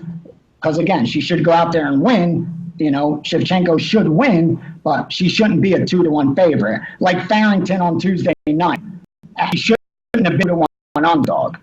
In that he didn't win the fight, but he wasn't a 2-1 dog. He wouldn't lose that fight, 2 out of 3 times. That was a lot closer. And that's all you can look for. And here we made this is one of those where honestly, I even tweeted that is this line up at that 100. I mean, right off the advantages stuck out before thinking that way that was how the market was going to go. I just thought if you look, you got the small advantages on Nasrat as I love that he's young. One thing that's quantifiable that you don't hear about when they're fighters against fighters, and they're the win rate for their fighters in 20s. Not isn't priced correctly. If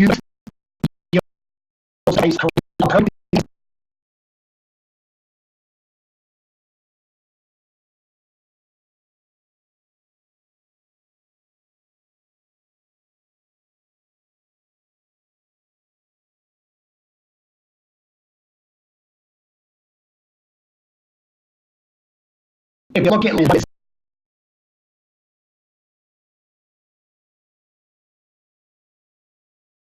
probability, and if there's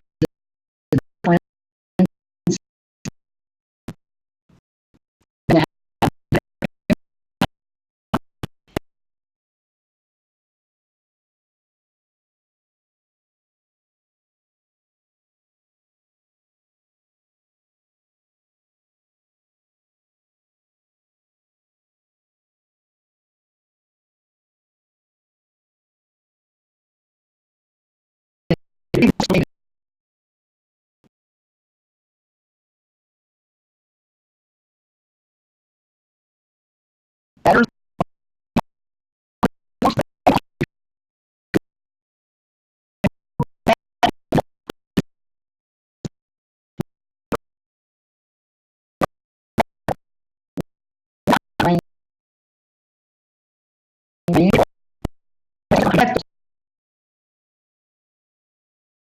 plus 500.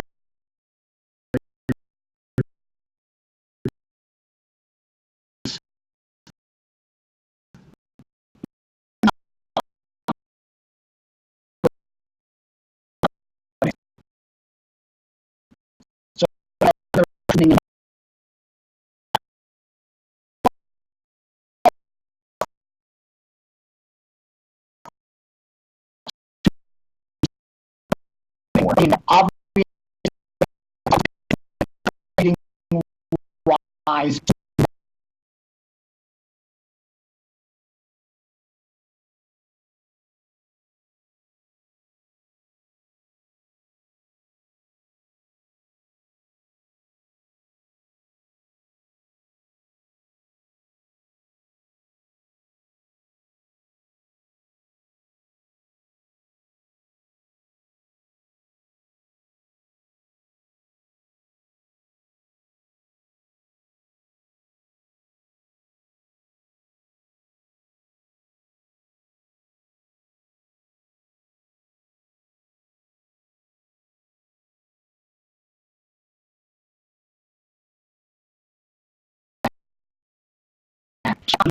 This fight.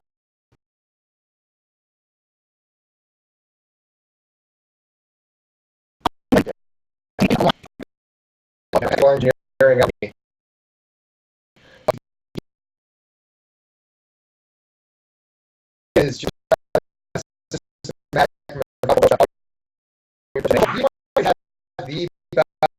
best division. His volume, his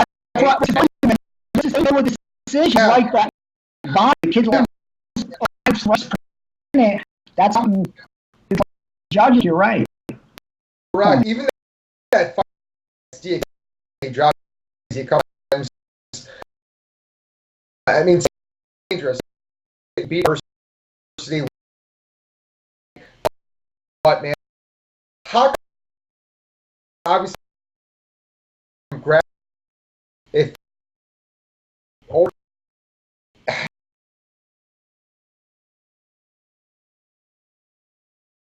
improve on it. We could have a few.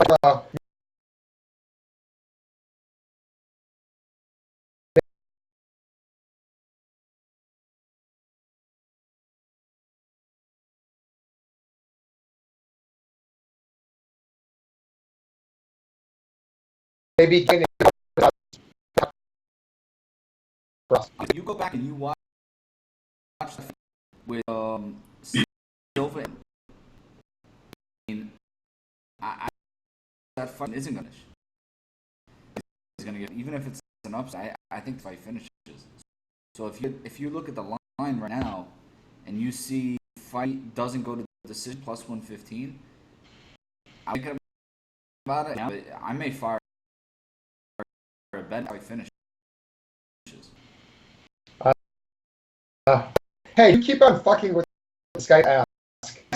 I'm trying to. Yeah, I can. I keep on. Listen, is my 50 and 30. There's no like Miller. So, I didn't even get the line. The Jack and for 2 3 out of one. Look for I do life if you winner. Okay, so Lawler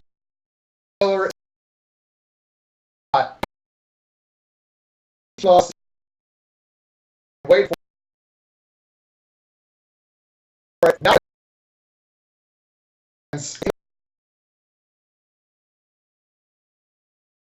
The fuck.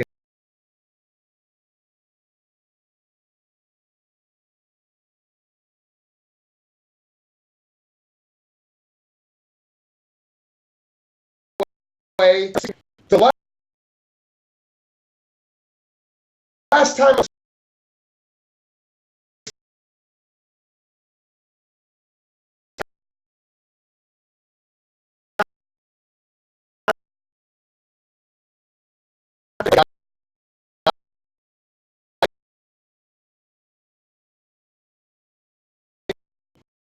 my ball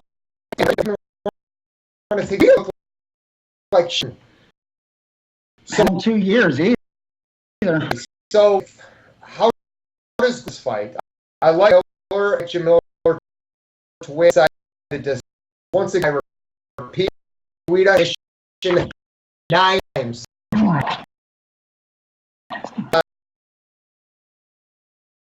Sorry.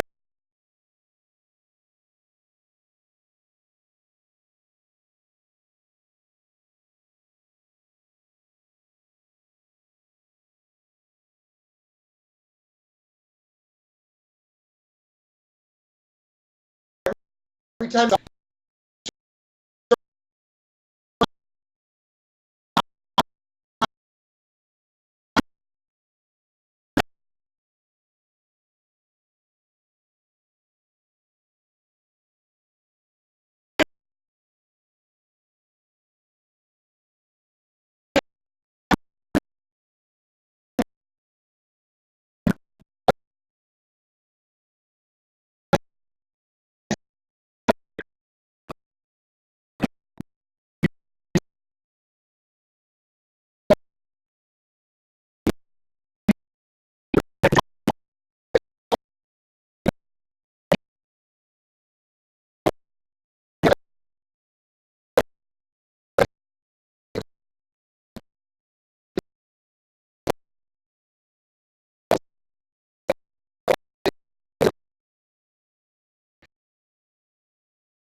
Jason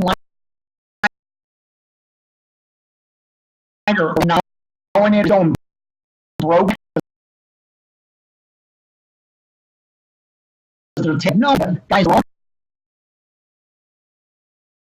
because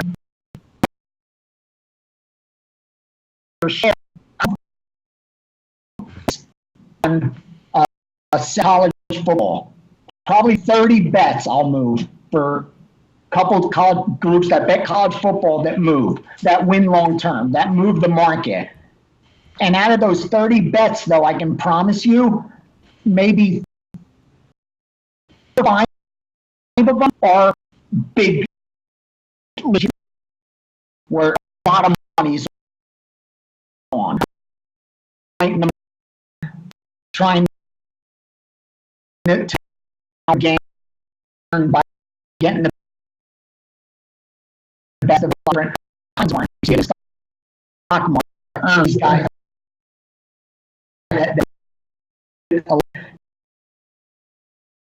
but the outcome it's only for love. Right.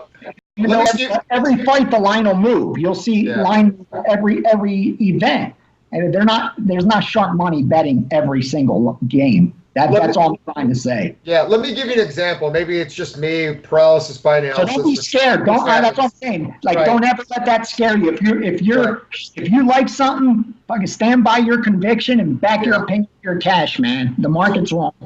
Here's an example. You go back to UFC Moscow. I want to say it was last year. Fight was Mark Hunt and Alexei Oleinik. Hunt was the favorite, and at the last second, sharp money came in for Oleinik. And sure as shit, Mark Hunt walks his fat ass down the aisle, and you can see visibly that he had staph infection. And then in the first round, Oleinik takes him down, first round sub. So it was like, God damn, somebody knew something that we didn't know. Is that fair to say? So that's what I worry about in this scenario right here. You got Jim Miller, a known disease. I don't know. Maybe it's rearing its ugly head. I don't know. God damn it. Fucking Steve, this camera that you bought me. No, it is fair to say because that's what, guys that win long term that have sources of information all over and pay for information, that's what they're looking for, what you just touched on. Does someone have something that we don't know? Because we know these guys don't go in there 100% healthy every time, I mean, their training camps are brutal. Right. Most normal people would not be able to survive one, let alone not be injured through one. Let's be totally honest. I mean, CG doesn't come into any one of these podcasts 100% healthy. He drops the camera multiple times every podcast. It's getting ridiculous. I mean, the thing is a tripod. It's got 3 legs. He's able to stand on 2 legs. His camera can't stand on 3. But let's move on to this last fight. So just so everybody knows, I have like 3 monitors right here, so there's not enough room for it. There's not a good spot for it, you prick. Okay, go on. What you're saying is you're very important. I get it. Yanni, break down this main event for us. Colby Covington and Robbie Lawler. I'm hoping. Here's the problem, man. Colby Covington should be the side that I'm looking to bet. Honestly, I don't think the market's given him the respect he deserves, meaning this kid's 9-1 as a betting favorite. So he's done very well. And if you look at the prices, it's not as if he's been priced to where you can't bet him. I mean, he was -140 in his last fight against RDA. He was almost a dog, a pick'em with Maya. Only against Kim, he was a 2-1 favorite. I mean, the market hasn't priced him to where he's not bettable. And yet, like I said, he's 9-1 as a favorite. So of course that was the first side I was going to look at just because of the history I had betting him. Just like I say, John Jones is my Floyd Mayweather. I made more money betting Floyd Mayweather in my 20 years in Vegas than honestly, thank you. I say it all the time. Like those opportunities that Floyd Mayweather provided us for 10 years, those 15 wins between Arturo Gatti all the way until the last fight, I bet him up until the Berto when he was minus 3,000. I was at Every that time. fight. I was at that. Every time I bet him. Atlantic City. I was at that fight. More and more and more and more. It was free money. It was against Canelo. I was only at minus 200 in most places out here. For months it was hanging on the board. And I was on the radio saying, dude, you could get 50% return on your money. All you got to do is let the sportsbook hold it until that night of that fight. And within 60 minutes, you will have made 50% return. Unless Canelo could have knocked him out, he's not winning. You're not winning in Vegas against Floyd. You're down 2 rounds before you walk in. So even if you got to win 8 out of 12 just to get a draw, and you're going to win 8 out of 12 against the best defensive boxer in history, why do you think all the fights were here in Vegas? You ain't beating Mayweather in Vegas. That was a given. Our city needed Vegas, bro. Our economy needed Mayweather. I mean, like, Floyd was going in there with a huge advantage perception-wise, and everyone knew, like, you had to pretty much knock him out to win. You ain't winning a decision over Floyd. And the times he looked vulnerable were even better. You're going to get value the next time. And John Jones has been my guy in MMA, where honestly, I love that in this last fight, the narrative afterwards was some guys in press row had him losing it.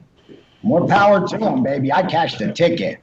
You know, they graded however you wanted. And now I'm even going to get a discount next time he goes out because of the market. I mean, hopefully, eventually, someone will get too old or the market will overprice him like they did with Mayweather against Berto, where he was minus 3,000.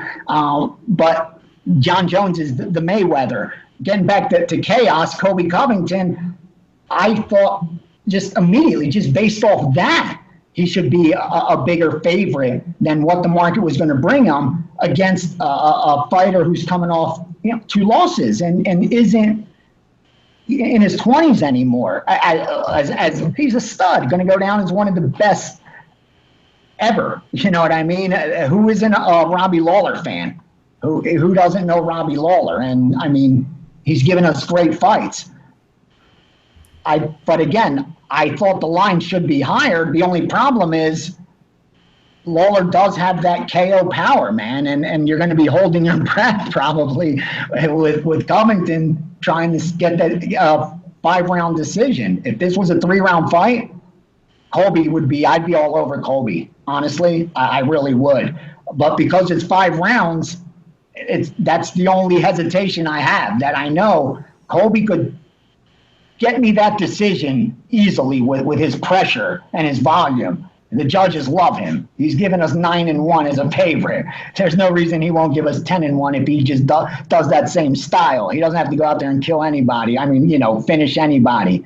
Just give us that style and don't get knocked out. And Lawler has that one punch, I could walk through fire to land it mentality, and that's what has given me pause. And I think that's what's given a lot of sharp bettors pause, because guys that I spoke to whose opinion I respect and I know the sports books respect, that's exactly what they told me. That their pause is that they expected the same thing. That if you look at what the betting line's been leading up to this fight, Colby should be a bigger favorite. I mean, let's not forget, we just saw Lawler going against Askren. And you could argue, however, how that fight played out. That to me is irrelevant. Because if they fought it 10 different times, it would probably play out differently. So what happened in that one fight doesn't matter to me. The only thing that matters is what was the betting line in that fight. And if I remember right, Lawler walked in there as a 2.5 to 1 favorite. Ain't no way Colby Covington would be a 2.5 to 1 favorite against Ben Askren, even before the Masvidal knee. So to me, I just think line value alone, it's the Colby side, but the handicap, and that's not my specialty. Like I said, I'm not an MMA expert, you know what I mean? So that's not my specialty. But what I do know is, having watched Robbie Lawler, and like I said, the first time I bet MMA, I bet it as a fan. The guys that I bet for and bet with, they didn't get into it till within the last decade because, again, there's not enough liquidity in the market to make guys who know they only got a 5% edge over the hold put in that much work if they're only going to be able to bet a couple $1,000. It's just not worth it. But myself, I've been a fan. And what I know of Robbie Lawler is that he'll walk through that fight. If he lands that punch, that minus 200 is dead. So we'll see. The Colby's the only way I could look to bet it, though. Yeah, that's the one issue. I think Lawler has a good chance to get that one. If he's able to get his game plan going. Again, he's 14-1 in his lifetime. His only loss was a submission by guillotine. So what do you think here?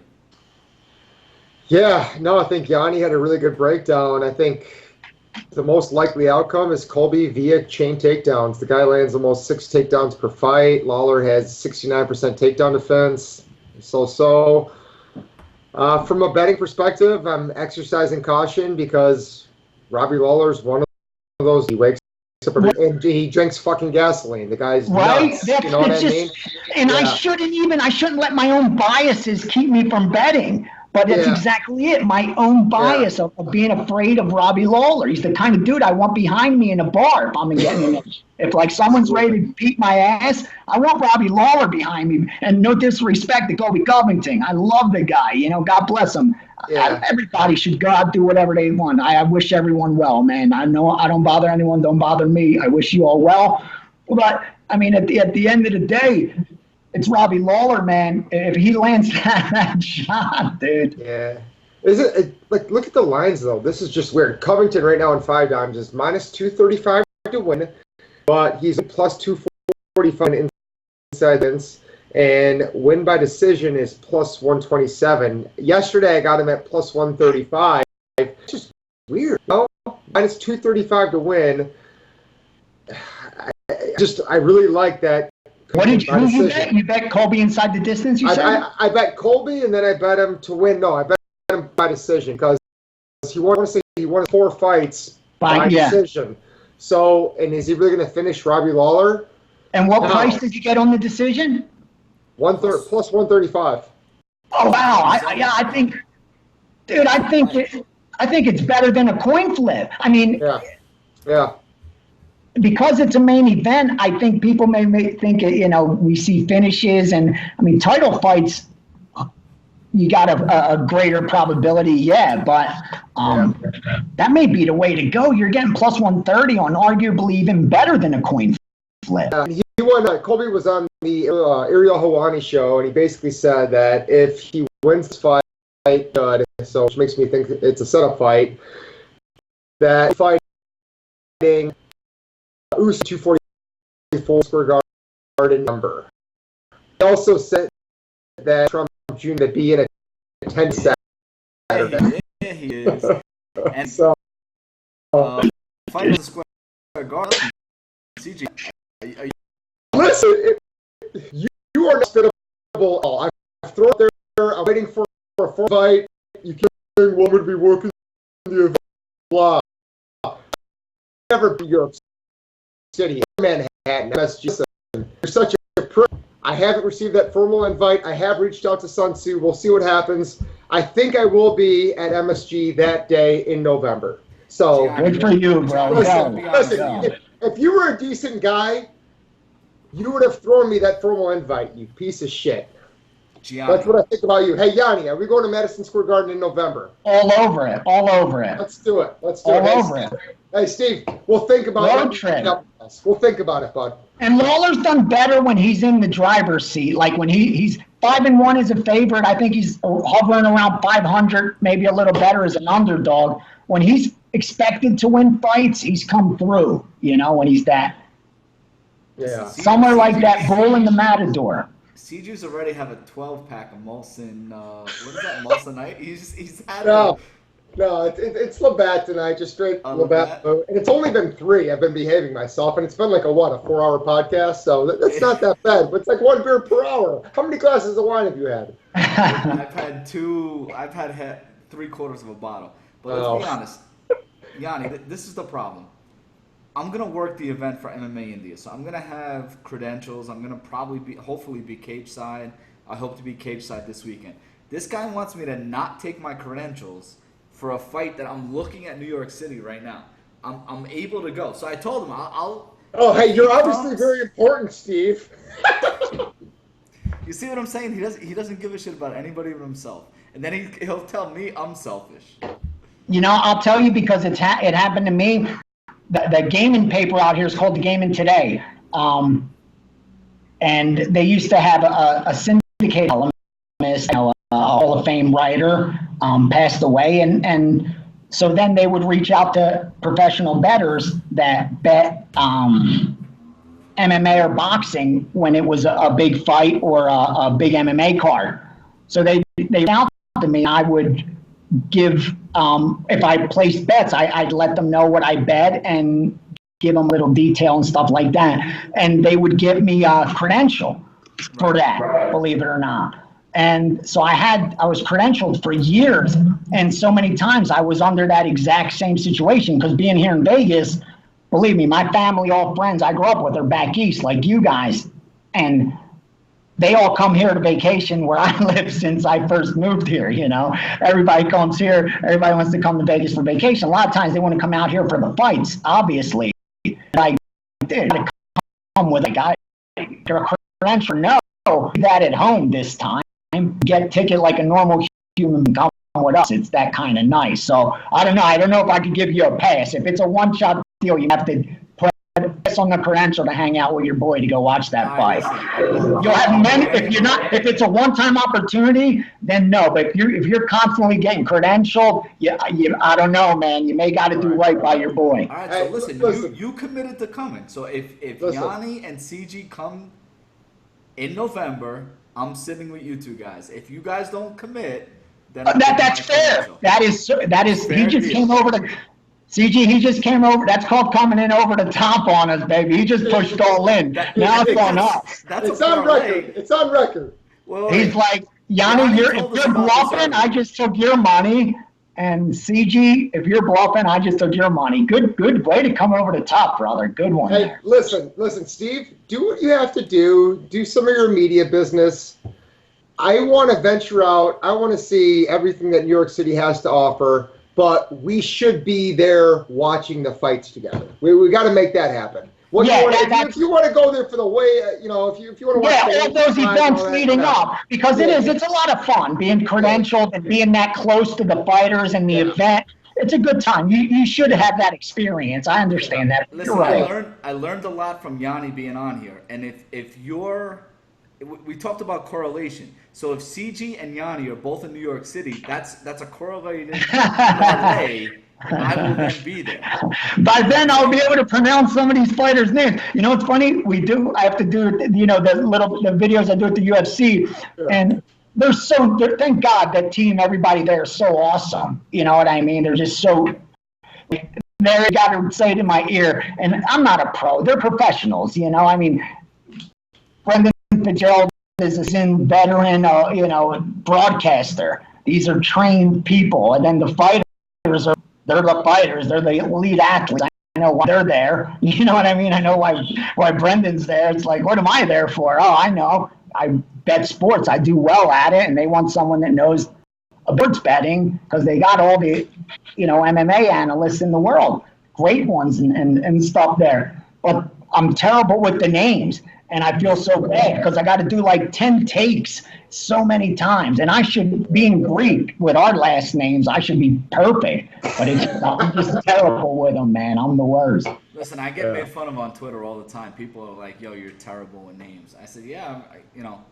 that's why I apologize. Like, I mean, no disrespect. That's why more times than not, I'll just say by their first name because I don't even want to get it. You know what I mean? I don't want to disrespect the person. A lot of or nothing like that, especially if you don't know. Fortunately, the producers know, and they're kind enough to this is how you say it again. Yeah. Well, again, this is going on a 2-hour podcast. CG, the rest of the week, you got anything else going on? No, man. I'm just happy that we have it on record that I am coming now to UFC 244 in New York City, Madison Square Garden. And, hey, I can just picture this being a situation where me and Yanni show up and you're like, "Hey, Yanni, come over here." And you're like, "Who the fuck is that other guy?" Like, you're not invited, so whatever. It's on record right now. If you guys reach out, because like I said before we got on, we talked, and you're my kind of people. It's who I grew up with, man, honestly, right away. That's why forgive me for just being so and don't know talk. to be like, dude, what's wrong with him? He's just going off. It's just an opportunity to talk sports with guys that are obviously passionate and come from where I was raised, and you remind me of a lot of the guys that I grew up with that we talk sports with. So if you do reach out to me for that Madison Square Garden, bro, I'm the kind that'll show up. Hey, no, I think all right, I'm in. All right. No, I think honestly, Gianni, you gained a lot of credibility. I mean, you came on the show, you said, yeah, I'm not an MMA expert. I bet good lines. You were very candid and transparent with everybody, and you're a proven winner. And if people can't respect that, then they're jealous. No, and honestly, the only thing I say real quickly, the only thing I want to get out is, listen, I had to go through it with the sports betting community when I first got into the industry side. Because at first I had no brand or anything like that. I wasn't trying to, when I was doing just sports moving steam, it was no idea of monetizing it. I was a runner on the strip. That's how I got into it. Now this opportunity, I'm grateful that they're giving me this opportunity because they're embracing the sports betting side of it, to actually embrace the sports betting side of it, and then combine it with the MMA experts. And that's what bothers. The only thing that bothered me from the negative response, because honestly, bro, I really don't even have time to read it all. I'll look at it if I have a chance to like educate or reply, I'll do it. But most times than not, it's people that if they think that you make money betting sports by picking outcomes, that's 20 years ago. That's how I thought. So I can't even go back that far to have that conversation. But what I was hoping for was there's such good content out there of guys that do know the sport, like yourself, and even some of the dudes that are bashing. I'm like, you should reach out to me to produce content, and that's how you get ahead. You don't do it by shitting on people or it's a $4 billion company, bro. You don't get invited by shitting on people. Like, they're not looking for people that are out there saying, put me on, he sucks, put me on. Yeah, okay, that's what we want. We want that to come in here. We want a dude that is going to get on by not showing merit, picking it, that's tell us how good it is on Twitter. Little followers, that's even embarrassing. But then do merit. You know how I all day they walk into the MMA, any sports book here who I am, and they're going to tell that's how it's the only reason I'm there. Because I win betting sports. There's a very small community that does that, bro. I don't write MMA. I don't. They use what I love, and that's the most lucrative market. I don't follow a lot of the smaller fight leagues and stuff. I don't have time to. So I'm not going to front like, oh, I'm some MMA. I'm not. I'm the furthest thing from an MMA expert. I'm not an NFL expert. I'm not an NBA expert. But it's documented. I don't lie. I gave maybe 55 bets in the NBA. It's every single one I made in the NBA playoffs was documented. I think close to 70%. I didn't watch a single NBA game. I know how to bet. I swear to God, I didn't watch on my daughter, dude. I'm doing my cross. I did not watch an NBA playoff, and I had % of 55 because I had sources of information.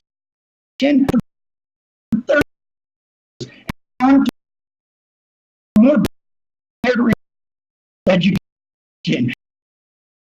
You get me you're going to have money to book me. Congress handicappers out that want to prove status of how good a bet are and how how to do so well. We have a beautiful city here called Las Vegas. The sports books are open 24 hours most of the time. You could come in and bet as little as $2 to $5, and if you could prove to them you win long term, they will respect you, and you will be labeled a winner, and they will move their lines. You don't have to come here and bet millions of dollars at all. I could go play $5 blackjack. They're not going to let me play.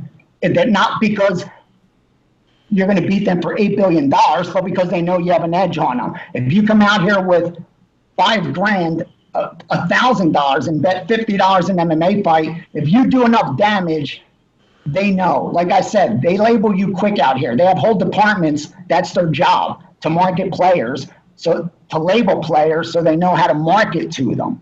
That's why these buildings, like I said, are so beautiful, because 99% of the people that walk inside of them end up losing. Again, I don't know as much about MMA as a lot of you out there, but I am one of those 100 I can say I think sport, bro, and that's all I'm trying to bring to the table. Nothing else. I probably could learn more from you guys like you, so that I improve my game and I break down fights better.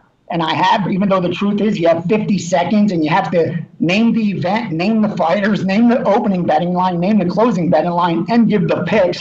Pretty hard to go the intricacies of MMA in a 50-second video. But podcasts like this, going form, allows you to like share and learn. And that's why I love doing it. I wish more people reached out and said, let's do something, instead of put me on. I'm up 8 units the last 20 years.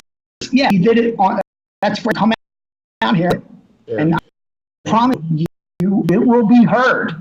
Because 9 out of 100 that don't win. So if you win, it will be known very quickly, dude. Very quickly.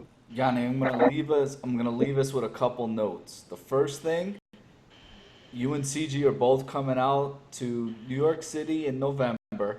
Yes. We're sitting together. We're gonna watch the event. That's number one. Number two, and most importantly, I really do appreciate it, and I just want everybody to know. All I did was reach out to you on Twitter. I said, a lot of people, and I didn't even say this, but I knew a lot of people were talking shit, and I said, why don't you come on the podcast? Would you like to come on?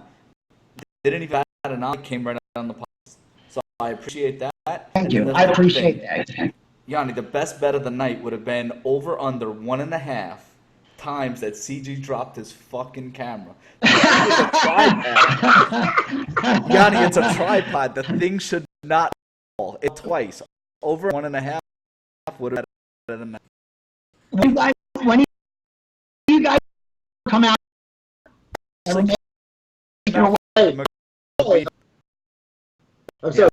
Out in October for McGregor and Habib.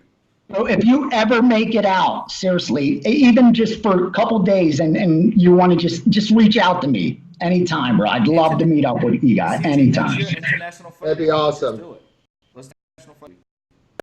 Okay, and I'm anything you're now. This was fucking my pleasure. Honestly, I appreciate me the time because podcast, and want to come on here and time and take the talking,